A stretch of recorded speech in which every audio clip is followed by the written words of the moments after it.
Right, here's an ingenious level, and the last time you see something of its design, the croctopus is chasing after you. You know what that tunnel reminds me of? Colonoscopy. I think it's time for you to get your colonoscopy, Simon, just to be safe, you know what I mean? Why would I even be interested in such a thing? You might have polyps up there, and you know, if you get a colonoscopy, we can take a look in there and see if there's any polyps growing and remove them before they grow. You know, this is a discussion I'd rather not discuss. I mean, doesn't this kind of look like the intestinal system?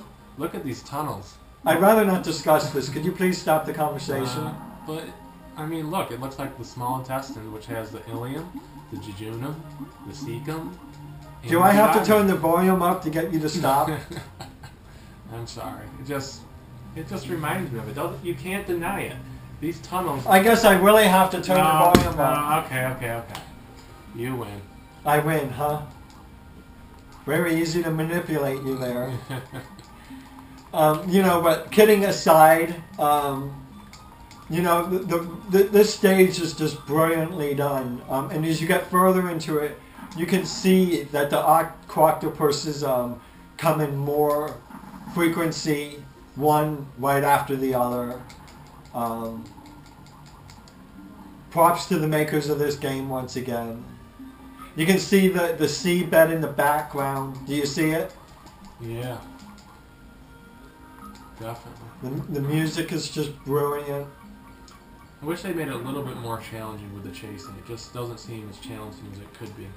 No, but I mean, when you consider that this was their first foray into the Donkey Kong series, I mean, I know that there was a Donkey Kong game before then, but certainly not to this degree. Yeah, in Donkey Kong Country 2, they do make the chase scenes a little bit more difficult, which is, I applaud them for doing so. Right, you know, this game was the laying foundation for an incredible series. Even though some people consider Country 3 as an off-put, it's still an overall strong contribution to the series. You know, it's really a shame that we haven't seen as many Donkey Kong games coming out. You know, with the amount of foray of Mario, Zelda, and Metroid.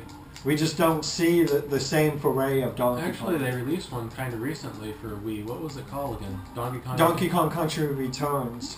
Which we played it a little bit, but we never really did complete it. You know. That's true. We should probably try that again sometime. Yeah. And then there's NintendoCapriSun's doing Donkey Kong 64 LP, and I'm intently watching it. I haven't played the game in years, and just absolutely brilliant. I mean, there's, as far as that game goes off, there's just a couple of things that keep players from completing it, like the 2 coins. But I mean, other than that, it's a brilliant feat of a game.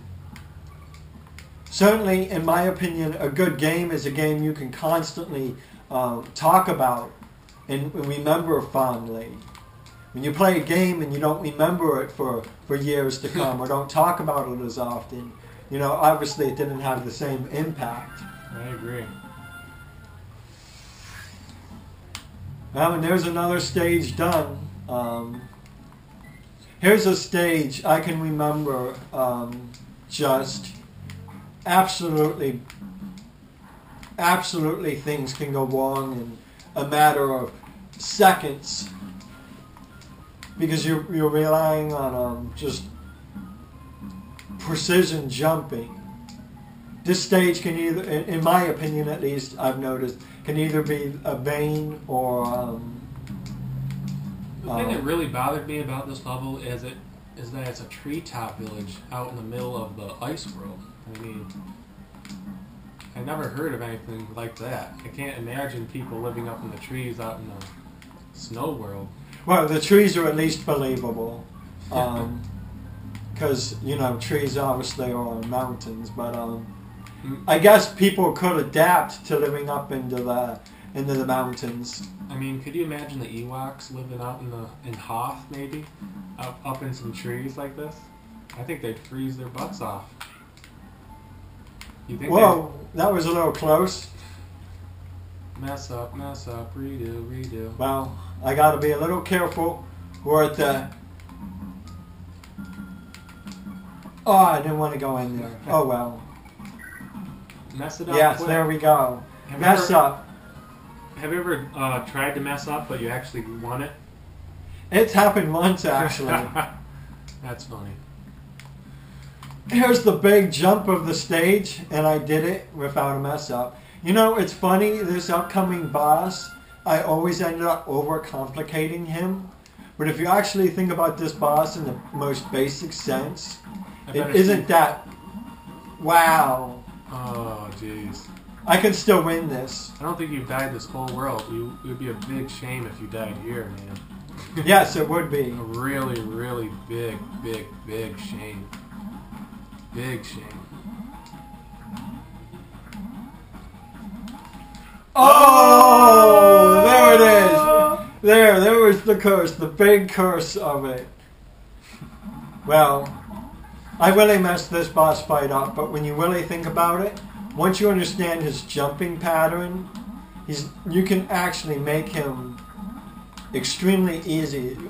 Just watch as I just simply walk under him, and then he just takes off, hit, walk, walk. Very predictable, huh? Yeah. It's just, you know, I guess it's very easy to mess up. I was always a big fan of Donkey Kong's victory speech, which is why I often switch to him. I always wondered why you did switch right before the end. Really? You never... here it is, your favorite stage, Fear Factory. Yeah, I really love the music from this stage. I think it's my favorite from all the Donkey Kong games.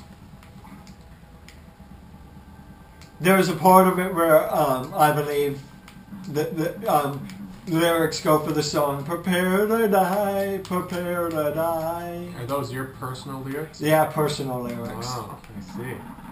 Well, I mean, when you think about this stage, you know, especially the first time you play the game, you can easily get hung up at the very end of it. And, you know, the music is kind of fitting, you know, in that one aspect.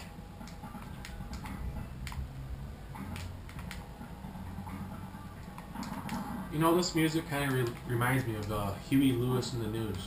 Do you like Huey Lewis and the News? I don't think I've really recognized his music, to be honest. Okay, their early work was a little too new wave for my taste.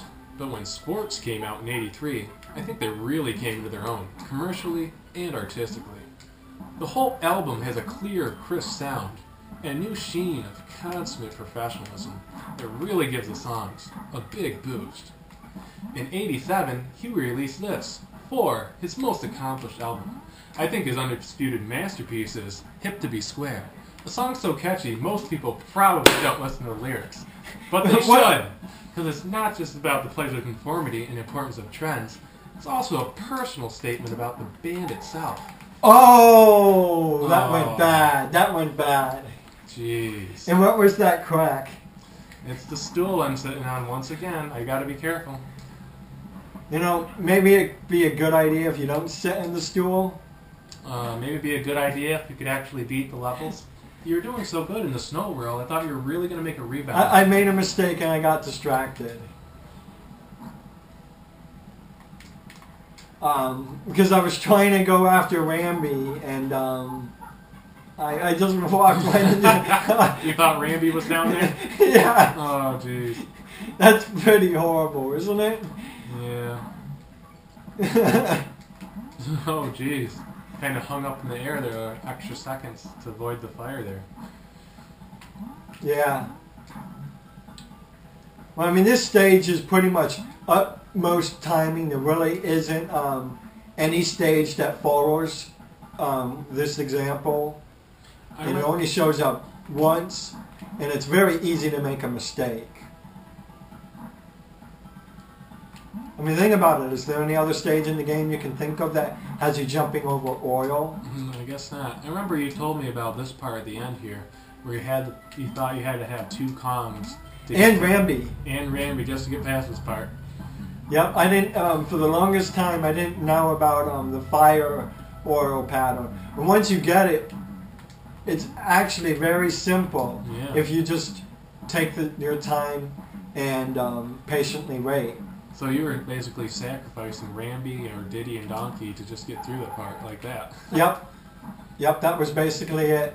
And then I'd just be happy to get through this stage. And the first time I played the game, I remember Frantic Factory took me forever to beat. And then this stage. And I only had like 1 or 2 lives, and just learning the stage burned, and I had to go redo Frantic Factory once more. Yeah. In the year 2525, if Simon is still alive. Why would I be alive in the year 2525? Maybe if you had a time machine? A time machine. What would I do with that? Yeah. Quite a bit, huh? Maybe. As far as stages go, this is incredibly well built too. If you think about it, you can see the lights in the background. Almost lost control of Diddy there. You can see the lights in the background and the mines. Just the small details like this, really make this an incredibly well together and built game. Almost lost the midway point. Wow. And here we jump over a B. I'm not going to even try to mimic NintendoCapriSun. I just shred it to tears. Probably make people cringe. What do you think of this stage, Joseph? I think it's pretty well designed. There's Clump. Wow, I actually made it through Diddy.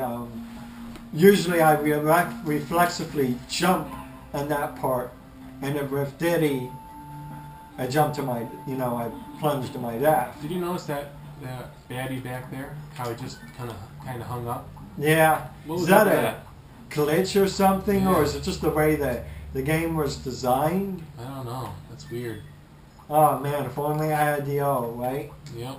I was missing you. Yeah, like you really need the lives. Probably not. Maybe.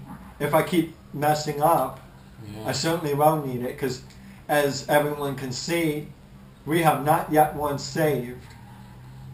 So if we die, it's done. And there again is the classic orangutan.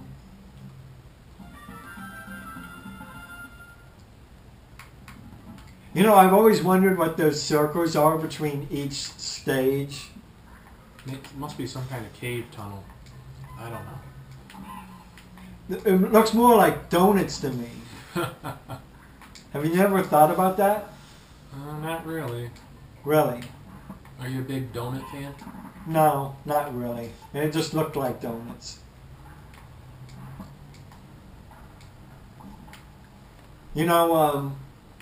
I like the design of the cave wall in the background. It's just details like that just really bring this game to life. Oh, wow. Do you even know about that one? A little bit. A little bit. Just a vague memory from 1994, maybe? Maybe. Or maybe a vague memory of when we played the game a couple of weeks ago. Maybe. Oh man, that is the first time I've ever done something like that. I thought for sure that Diddy was dead. I was like, Simon, what did you do that for, man? I was wondering. What was that for? Oh, makes it. Okay, well, yeah, I'll take that. Piece of pizza and some pie, please. Maybe a soda. What's your favorite pizza? Double cheese with mushroom. Yours? I think a basic pepperoni pizza would be my favorite. Ugh, pepperoni. I'm a big fan of it. Ugh. What's wrong? And jump. I just never really liked pepperoni. I can't explain it. What got you And mushrooms? Mushrooms have always been good. You like the slimy texture of them? No, just mushrooms turn any food to really, really good. You know.